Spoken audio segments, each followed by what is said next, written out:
to the Lord turn his face toward you and give you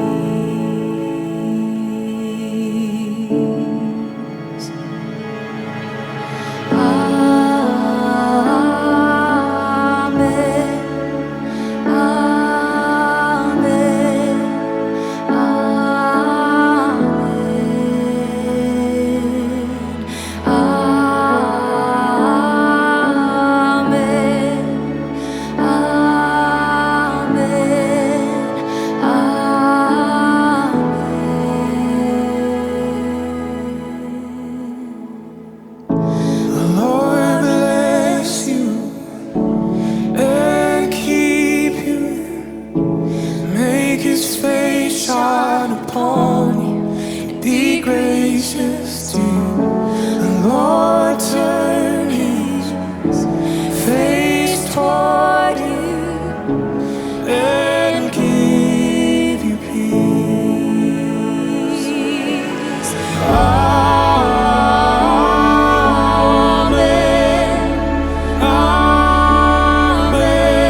The year of the letdown, the lockdown, the anxious, restless, stressed out meltdown.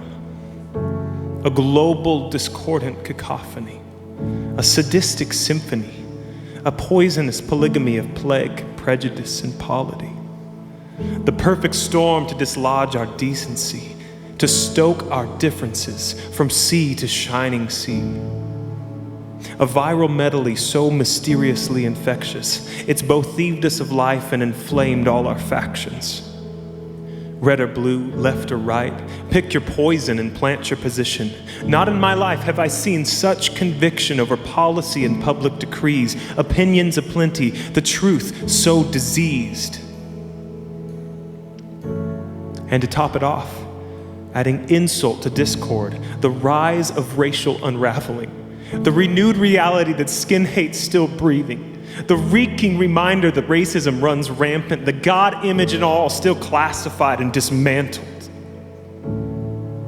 What's more, our isolations led to toxic meditations. Our minds left to fester on social vacation. Apart and alone, we're hungry for hope and in deep need of peace. The season is no joke. So where does this leave us on this starry night?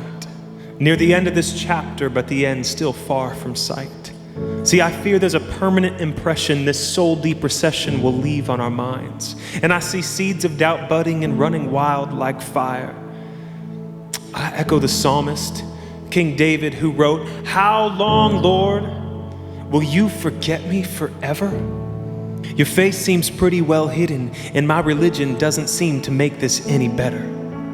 I'm trying, Lord, I'm trying. So help me. Help me consider that your ways aren't my ways, and that good days and bad days are still filled with you always. I know that. I know that. I know that. So to this I will appeal. For there's a separation in what I know and what I feel. So let's rehearse the truths we know to be real. The God of the sun is also the God of the rain. The God of the winter is also the God of the spring. The God of the healing is still God in my pain. And the God of the past is still the God of today. Listen, this struggle isn't new. In fact, it's why he came. Not to erase all pain, that's the end of the game, but to enter our mess. Not to dry all our tears, but to cry with us. That's the Christmas story. Not a God so high and mighty, so removed that he rules so blindly.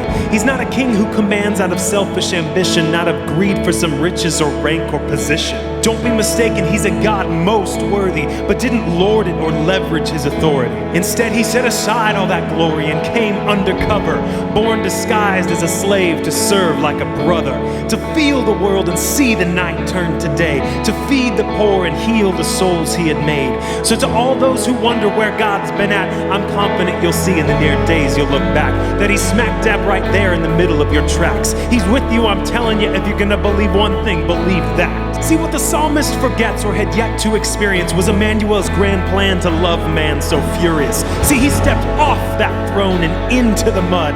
What kind of God does that? What king ever would?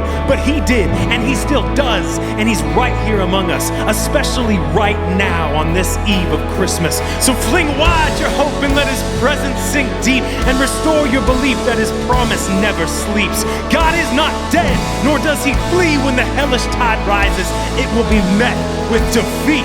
I'm gonna say it now and you're gonna sing it soon, and when you do, I pray your peace is fully renewed. May his favor be upon you for 1,000 generations, and your family and your children and their children and their children. May his presence go before you and behind you and beside you, all around you and within you. He is with you. He is with you. His face.